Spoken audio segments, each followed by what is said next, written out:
राधे राधे। जैसा कि आप जानते हैं पितृपक्ष का प्रारंभ हो चुका है। 8 सितंबर 2025 से 21 सितंबर 2025 तक पितृपक्ष रहेगा। इस पितृपक्ष को पितरों का पखवाड़ा भी कहते हैं या पितरों के दिन भी कहा जाता है। तो ये बड़ा शुभ दिन है। इस समय में हम सभी को अपने अपने घरों में अपने पितरों का पूजन, तर्पण, पिंडदान, जलांजलि आदि देना चाहिए या किसी तीर्थ में जाकर भी हम अपने पितरों के लिए पितरों के निमित्त श्राद्ध, तर्पण, पिंडदान आदि कर सकते हैं। ऐसा करने से क्या होगा, हमारे पितरों की अपार कृपा हमारे घर के ऊपर, हम सबके ऊपर बनी रहेगी। तो आज का वीडियो बेहद खास होने जा रहा है। यदि आप हमारे चैनल पर पहली बार आए हैं, हमारे चैनल को सब्सक्राइब करें और बेल आइकन को प्रेस करें ताकि समय समय पर आपको सही और धार्मिक जानकारियों की नोटिफिकेशन आपको मिलती रहे। तो आइए चलते हैं वीडियो की ओर। इस वीडियो के माध्यम से हम कुछ सवालों के जवाब देंगे। सवाल है, क्या पितृपक्ष में पितरों को तर्पण करने से क्या होगा और क्यों हमें तर्पण, पिंडदान आदि करना चाहिए। दूसरा पक्ष है, कुतुब वेला क्या है। तीसरा प्रश्न है, क्या पितृपक्ष में हम कोई धार्मिक कार्य, अनुष्ठान, पूजा जब तब कर सकते हैं। चौथा प्रश्न है, पितृपक्ष में क्या महिलाएं श्राद्ध कर सकती हैं। पांचवा प्रश्न है, पितरों को जलांजलि कैसे प्रदान की जाए। छठा प्रश्न है, क्या गया में श्राद्ध करने के बाद, गया में पिंडदान आदि करने के बाद फिर भी हम अपने घर पर पितरों को श्राद्ध, तर्पण करें या नहीं करें और किस दिन हमें अपने पितरों का श्राद्ध, तर्पण करना चाहिए। तो इन सभी सवालों के जवाब हम बारी बारी से आपको देंगे। तो पहला तो है कि हमें अपने पितरों का तर्पण क्यों करना चाहिए। इसका यही उत्तर है कि पितृ हमारे पूर्वज हैं और उनके ही बदौलत आज हम इस धरती पर, दुनिया पर हैं। यदि इस दुनिया को हम देख पा रहे हैं तो इसका श्रेय हमारे पितरों को जाता है। माता पिता ने हमें जन्म दिया, बड़ा किया, लाड़ प्यार से खूब सक्षम बनाया, आज इस जगह है। ये सब माता पिता और पितरों का आशीर्वाद है। तो उस ऋण को उतारने के लिए भी हमें पितृ तर्पण, श्राद्ध आदि करना चाहिए। ये सब संपत्ति जो दी है वो सब उनकी कृपा से है। यदि वो ना होते, वो ना जन्म देते तो हमारे पास आज कुछ भी नहीं होता, हम दुनिया में नहीं होते। तो इसलिए भी हमें श्राद्ध, तर्पण आदि करना चाहिए। देखिए, शास्त्रों में 3 प्रकार के ऋण बताए हैं, एक देव ऋण, एक ऋषि ऋण और एक पितृ ऋण। देव ऋण होता है जो देवताओं द्वारा, और दूसरा ऋषियों का एक ऋण होता है, तीसरा होता है पितृ ऋण। देव ऋण से उऋण होने के लिए हम घर पर हवन, पूजा, कथा, जो नित्य नैमित्तिक कर्म करते हैं, इस कर्म के करने से देवता प्रसन्न होते हैं। हवन आदि करने से तो देव ऋण से हम ऋण होते हैं। ऋषि ऋण का होता है कि हम ऋषियों की आज्ञा का पालन करते हैं, ऋषियों के पद चिन्हों पर चलते हैं, ऋषियों के शास्त्रों के कहे अनुसार चलते हैं। इसके करने से ऋषि ऋण से ऋण होते हैं। लेकिन तीसरा होता है पितृ ऋण। इस पितृ ऋण को ऋण करने के लिए हमें यह पितृपक्ष का समय अवसर मिलता है। इस अवसर में हम अपने पितरों के इस ऋण से ऋण हो सकते हैं। पितृ ऋण से ऋण होने के लिए भी हमें श्राद्ध, तर्पण, पिंडदान आदि करना चाहिए।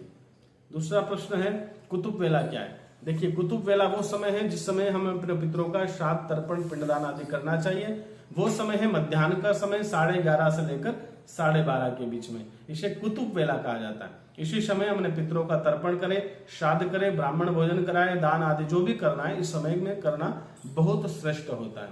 तो तीसरा प्रश्न है, क्या पितरों महिलाएं श्राद्ध कर सकती हैं। तो अवश्य महिलाएं श्राद्ध कर सकती हैं, क्योंकि शास्त्रों में इसका विधान दिया गया। गुरु पुराण में अध्याय 11वें अध्याय में 11 श्लोक से लेकर संख्या 14 श्लोक तक इसमें सटीक रूप से बताया गया है कि महिलाएं श्राद्ध कर सकती हैं। और हमने भी कई कथाओं में सुना है कि माता सीता ने भी श्राद्ध किया था। तो इस कथा से यही सीख मिलती है कि हम श्राद्ध कर सकते हैं। एक और अगला प्रश्न है, पितरों को जल कैसे देना चाहिए। तो पितरों को जल देने के लिए 3 प्रकार के तर्पण बताए हैं शास्त्रों में। नित्यकर्म, पूजा, प्रकाश यदि आप देखेंगे गीता प्रेस की तो उसमें भी बताया है कि एक होता है देव और ऋषि तर्पण, एक होता है दिव्य मनुष्य तर्पण और एक होता है पितृ तर्पण।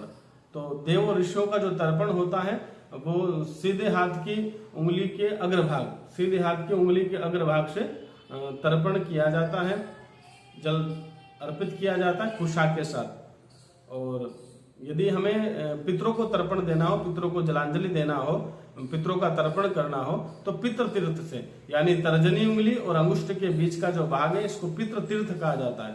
पितृ तीर्थ से कुशा के द्वारा, काले तिल के द्वारा, जल के द्वारा, गंगा जल मिलाकर हमें अपने पितरों को तर्पण करना चाहिए। पितरों के तर्पण में बड़ा विशेष रूप से विधान शास्त्रों में नित्यक्रम पूजा प्रकाश में दिया गया। हम चाहे तो रोज भी श्राद्ध पक्ष में अपने पितरों का तर्पण बड़े विधि विधान से कर सकते हैं। चाहे तो अपने घर पर ब्राह्मण बुलाकर ब्राह्मण देवताओं के सन्निधि में हम इस कार्य को कर सकते हैं। बड़ा श्रेष्ठ रहेगा, बड़ा शुभ रहेगा। तो हमें 15 दिन निरंतर रोज अपने पितरों को जलांजलि देना चाहिए। अगला प्रश्न है, हम अपने पितरों का श्राद्ध किस तिथि में करें? तो इसके लिए शास्त्रों ने बताया कि गुरु पुराण में बताया गया है कि जिस तिथि को आपके पितर इस धरती को छोड़कर गए हैं या जिस दिन उनका देहांत वास हुआ है, उसी दिन उस तिथि को ही युग्म तिथि मानकर उसी दिन हमें श्राद्ध, तर्पण, पिंडदान आदि या ब्राह्मण भोजन या गरीबों को दान उसी तिथि में करना चाहिए। क्या एक और अगला प्रश्न है, क्या गयाजी में श्राद्ध करने के बाद हमें अपने घर पर पितरों को श्राद्ध करना चाहिए? तो गया श्राद्ध के बाद देखिए, गया में श्राद्ध करना बड़ा शुभ रहता है। ऐसा कहा जाता है, भागवत में एक श्लोक आता है, गया श्राद्धम सतरनापि मुक्तिर में न भविष्यति। गया में श्राद्ध करने से, शो श्राद्ध करने से आत्मदेव, जैसे आत्मदेव के जो लड़के हैं धुंधकारी, उसका जीवन मुक्त नहीं हुआ। गोकर्ण जी ने शो श्राद्ध किए थे गया जी में, लेकिन वो मुक्त नहीं हुआ। क्यों? क्योंकि वो पापी था। तो बात गया जी का विशेष महत्व शास्त्रों में बताया है। गया तीर्थ में यदि शमी पत्र के बराबर भी यदि पिंडदान किया जाए या तर्पण श्राद्ध किया जाए तो वो भगवान जनार्दन के चरणों में निवास करता है हमेशा हमेशा के लिए। तो इतना महत्व है। गयासुर नामक एक असुर राक्षस था, इसकी बड़ी लंबी कथा है। तो भगवान ने गयासुर राक्षस का जब वध किया, गयासुर की छाती पर भगवान ने अपने पैर रख दिए थे।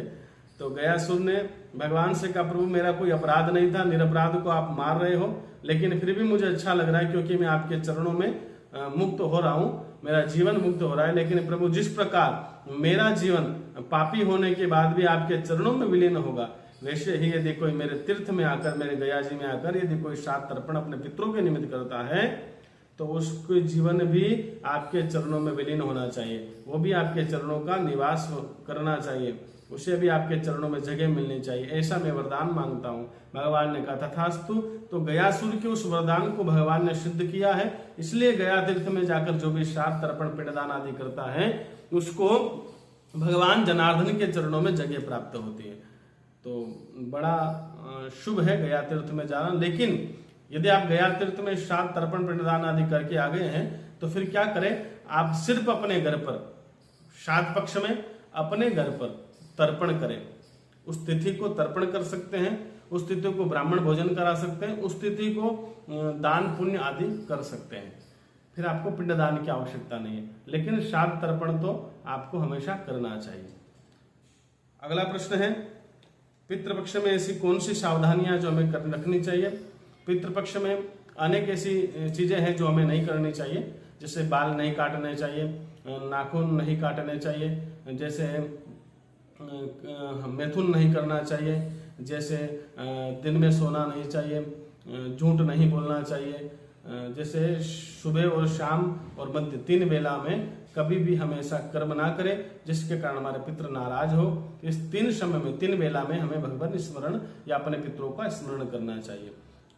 ऐसे अनेक सावधानियां हैं जो हम कर सकते हैं। क्या पितृपक्ष में अपने घर पर शुभ कार्य कर सकते हैं? तो हाँ, पितृपक्ष में शुभ कार्य कर सकते हैं। शुभ कार्य में क्या? कोई मांगलिक कार्य नहीं, शुभ कार्य करता है। आप अपने घर पर भागवत कथा, सत्संग, पूजन, पाठ, नित्य नैमादिक कर्म, सत्संग, भजन, कीर्तन आदि कर सकते हैं। ये शुभ कार्य में ही आता है, तो इन कार्यों को आप कर सकते हैं। कोई मांगलिक कार्य, गृह प्रवेश आदि सब वर्जित है। ये तो वैसे भी समय में नहीं होते। आप अपने घर पर पूजा सत्संग पाठ आदि कर सकते हैं। विशेष उपाय क्या है? तो विशेष उपाय यही है कि अपने पितरों को आप प्रयास करिए कि रोज गीता जी का एक अध्याय का पाठ सुनाए। विशेष रूप से पितृपक्ष में गीता जी का अध्याय का पाठ सुनाने से पितृ बड़े प्रसन्न होंगे।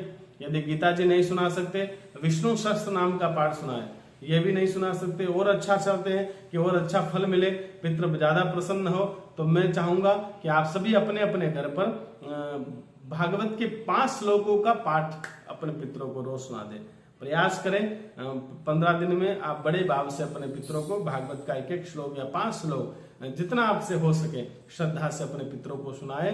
इसके करने से यदि आप चाहें तो अपने घर पर भी आप 15 दिन, 5 दिन, 7 दिन का अनुष्ठान रखकर भागवत या गीता जी का अनुष्ठान रखकर भी आप अपने पितरों को प्रसन्न कर सकते हैं। 7 दिन का मूल पारायण का पाठ आप अपने घर पर पितरों के निमित्त रख सकते हैं, जिससे आपके पितृ बड़े प्रसन्न होंगे। तो आप विशेष रूप से अपने पितरों को यदि आपके पास समय नहीं है तो बैठकर नित्य नैमादिक कर्म में अपने पितरों के निमित्त एक माला अवश्य एक्स्ट्रा करना, ओम नमो भगवते वासुदेवाय की। इससे भी आपके पितृ बड़े प्रसन्न होंगे और भगवान विष्णु के चरणों में उनको जगह प्राप्त होगी। तो इस प्रकार आप विशेष रूप से पितृपक्ष में सावधानी रखें। यह पितृपक्ष अपने पितरों के निमित्त है, पितरों को मनाने के निमित्त है, पितृ ऋण को उतारने के लिए है। तो आप सभी पितृपक्ष का आनंद लें और अपने पितरों को श्रद्धा भाव से मनाएं। राधे राधे।